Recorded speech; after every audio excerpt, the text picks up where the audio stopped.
ఇక రాష్ట్రంలో junior doctors సమ్మె రూపం దాల్చింది. జుడాల నిరసనలు 10 రోజుకు చేరిగా అత్యవసర సేవలు సైతం నిలిపేయడంతో ప్రభుత్వ ఆసుపత్రుల్లో రోగులు ఇబ్బందులు పడుతున్నారు. 2009 నాటి జీవో 2022లో రద్దు చేస్తారని వైద్య ఆరోగ్య శాఖ అధికారులు చెబుతున్నారు. రద్దయిన పాత జీవో ప్రకారం ఈ ఒక్కసారికి 15% స్టైఫండ్ పెంచాల్సిందే అని జూనియర్ డాక్టర్స్ పట్టుబడుతున్నారు. ఈసారి 15% పెంపిస్తే వచ్చే సంవత్సరం నుంచి ప్రతి ఏటా 3% ఆటోమేటిక్ హైక్ అంగీకరిస్తామంటున్నారు. ఇదే అంశంపై మరింత సమాచారం మా కరెస్పాండెంట్ లక్ష్మి అందిస్తారు.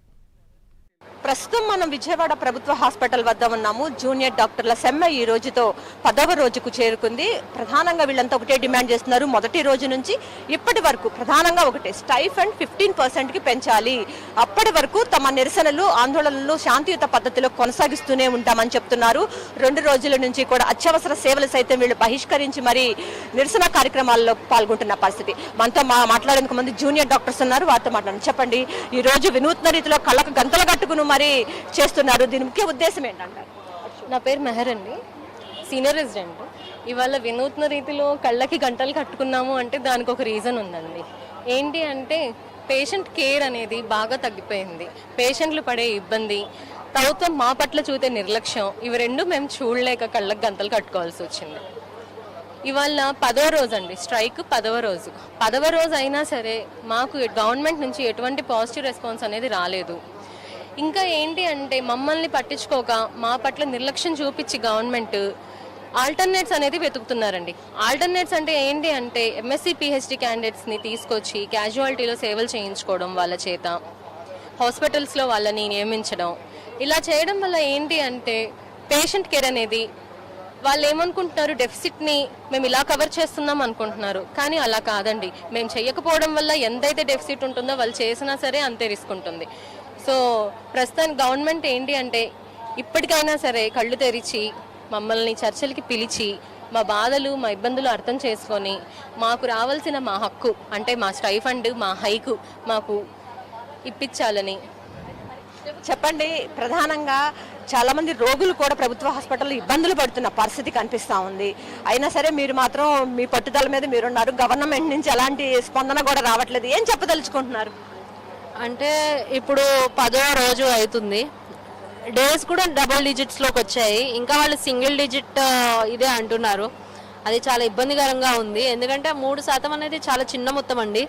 ఇప్పుడు ఇక్కడ చేస్తున్న వాళ్ళు, వర్క్ చేస్తున్న వాళ్ళు ఎవరైనా సరే, పీజీస్ ముఖ్యంగా వాళ్ళు కొంతమంది వేరే రాష్ట్రాల నుంచి వస్తున్నారండి. కొంతమంది నార్త్ ఈస్ట్ నుంచి కూడా వస్తున్నారు. త్రిపుర కానివ్వండి, అరుణాచల్ ప్రదేశ్ కానివ్వండి, హర్యానా కానివ్వండి, ఇట్లాంటి చోట్ల నుంచి వస్తున్నారండి.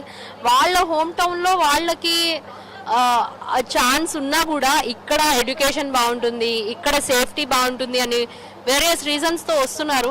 వాళ్ళు అక్కడ ఇంటికి వెళ్ళి రావడానికి మొత్తం చాలా డబ్బులు అవుతాయి. ఎందుకంటే సెలవులు ఎక్కువ ఇవ్వరు పీజీ పీరియడ్లో కూడా. అది కూడా దృష్టికి తీసుకోవాలి. అంతేకాకుండా ఇక్కడ చేస్తున్న వాళ్ళందరూ 25 సంవత్సరాలు, 30 సంవత్సరాలు, 40 సంవత్సరాలు వాళ్ళు కూడా ఉన్నారు. వాళ్ళకి ఫ్యామిలీస్ కూడా ఉంటాయి ఖచ్చితంగా. వాళ్ళు మళ్ళీ అకాడమిక్స్ని బ్యాలెన్స్ చేసుకోవాలి. ఇన్ని సమస్యలు ఉన్నాయండి ఒక పీజీకి. సరైన బేసిక్ ఎమ్యూనిటీస్ ఉండవు. ఇవన్నీ కూడా దృష్టిలో పెట్టుకొని వాళ్ళు ఒక ఫ్రూట్ఫుల్ డిస్కషన్కి వచ్చి చేస్తే బాగుంటుందని మేము ఆలోచిస్తున్నామండి. ఎందుకంటే ఇప్పుడు ఏవైతే స్టైపెండ్స్ ఉన్నాయో అవన్నీ కూడా డిఎంఈ అన్కంట్రోల్డ్ బడ్జెట్ నుంచి వస్తుందండి. ఇప్పుడు 15% చేసినా కూడా అది 0.56% మాత్రమే. 0.56%కి కూడా ఆర్ వి నాట్ ఎలిజిబుల్ అన్న బాధతోనే మేము ఇప్పుడు స్ట్రైక్ చేస్తున్నామండి. చెప్పండి, మీరేమో 15% ఇవ్వాలని డిమాండ్ చేస్తున్నారు. ప్రభుత్వం నుంచి ఎలాంటి రెస్పాన్స్? మాకు లాస్ట్ వచ్చిన రెస్పాన్స్ అంటే 3% ఇస్తామనండి. మాకు లాస్ట్ వచ్చిన రెస్పాన్స్ అయితే 3% ఇస్తామని చెప్పండి. తర్వాత కూడా చర్చలేని అన్నారు. దానికి మించి ఏమి పెంచట్లేదని అంటే చెప్పారు. ఇంకా మిగతా చర్చలు అవ్వకపోయేసరికి మేము ఇట్లాగా ఎమర్జెన్సీ సర్వీసులు కూడా ఆపేసేసి కూర్చున్నాము.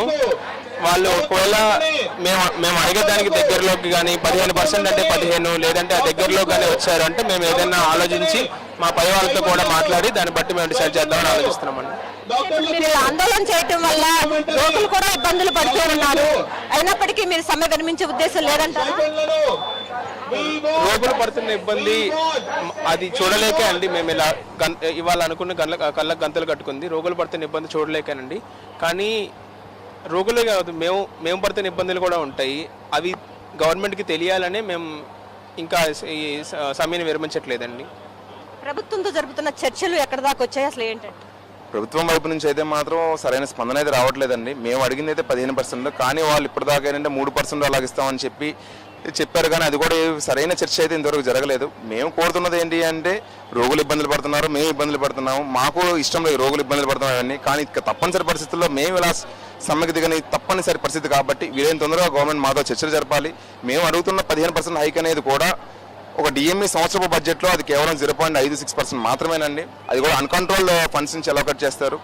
కాబట్టి మేము ఆ 0.56% కూడా అర్హులం కాదా అని మేము ప్రభుత్వాన్ని మా యొక్క బాధని వ్యక్తపరుస్తున్నాము. ఈ రోజు కూడా మేము నల్ల కళ్ళగందులు కట్టుకునే కారణం కూడా ఏంటంటే ప్రభుత్వం మమ్మల్ని కొద్దిగా గుర్తించాలి, మా వైపు ఇలా మొండి చేయి చూపకూడదని మేము కోరుతూ ఉన్నామండి. ఆ 0.56% అనేది బడ్జెట్ సంవత్సరపు ఆదాయ బడ్జెట్లో మాత్రమే మేము అడిగే 15% అనేది సూచిస్తుంది. కాబట్టి ఆ 0.5% కూడా మేము అర్హం కాదా అనేది చెప్పవలసింది గవర్నమెంట్ అండి. చెప్పండి, ఎప్పటి వరకు మీరు మీ సమ్మెను కొనసాగిస్తారు? ప్రస్తుతానికైతే ఎమర్జెన్సీ సర్వీసెస్ని అయితే ఆపి రాష్ట్ర వ్యాప్తంగా అన్ని ప్రభుత్వ కళాశాలల్లో కూడా ప్రభుత్వ ఆసుపత్రులు అన్ని బోధన ఆసుపత్రులు ఏవైతే ఉన్నట్లో కూడా ఈ ఎమర్జెన్సీ సేవలు నాన్ ఎమర్జెన్సీ సేవలు కంప్లీట్గా అయితే స్తంభించిన పరిస్థితులు అయితే ఉన్నాయి. సో ఇదే రకంగా మా విరుద్ధమైన నిరసన అయితే మేము ప్రతిరోజు కూడా వ్యక్తపరుస్తూ ఉంటాం. ప్రభుత్వం మౌనంగా ఉన్నారు. అది ప్రభుత్వం మౌనం ఏంటంటే ప్రజలకు హానికరం అనమాట. అంటే ప్రభుత్వ ఆసుపత్రులకు వచ్చేటటువంటి రోగులందరూ కూడా చాలా ఇబ్బందులు పడుతూ చూడడానికి సరిగ్గా డాక్టర్స్ లేక, అంటే 10 మందిని చూడాల్సిన దానికి ఒక డాక్టరే ఉన్న పరిస్థితి అయితే ఉన్నది ప్రజెంట్. అంటే మ్యాన్ పవర్ సరిపోక పెరిఫరీస్ నుంచి డాక్టర్స్ని తీసుకురావడం, ఎవరైతే మేము ఎంఎస్సీ పిహెచ్డీ క్యాండిడేట్స్ టీచింగ్ కూడా పనిచేయరు అని మేము ఎవరైతే మాట్లాడుతున్నామో వాళ్ళ చేత ట్రీట్మెంట్స్ క్యాజువాలిటీలో చేయించడం, ఇవన్నీ కూడా ప్రభుత్వం తీసుకున్న ప్రత్యామ్నాయ ఏర్పాట్లు. వీటన్నిటి వల్ల రోగులకు చాలా హాని నష్టం కలిగేటువంటి అవకాశాలు అయితే ఉన్నాయి. సో ప్రభుత్వం వెంటనే స్పందించాలి, మౌనాన్ని వీడాలి. మా డిమాండ్లు ఏవైతే ఉన్నాయో వాటన్నిటిని కూడా వాళ్ళు అగ్రీ చేయాలి. స్టైఫండ్ హైక్ అనేది చేయాలి. వాళ్ళు ఎప్పుడైతే మాకు స్టైఫండ్ హైక్ చేస్తామని అంటారో అప్పుడే మేము వెంటనే సమ్మెను విరమించడానికి అయితే మేము సిద్ధంగా ఉన్నాం. ప్రభుత్వం వెంటనే స్పందించాలని కోరుకుంటున్నాం. అంటే జూనియర్ డాక్టర్లంతా కూడా ఒకటే చెప్తున్నారు, ప్రభుత్వం స్పందించే వరకు, తమకు స్టైఫండ్ పెంచే వరకు కూడా ఈ నిరసన కార్యక్రమాలు, ఆందోళన కార్యక్రమాలు అనేది మేము విరమించబోమని అయితే స్పష్టంగా చెప్తూ ఉన్నారు.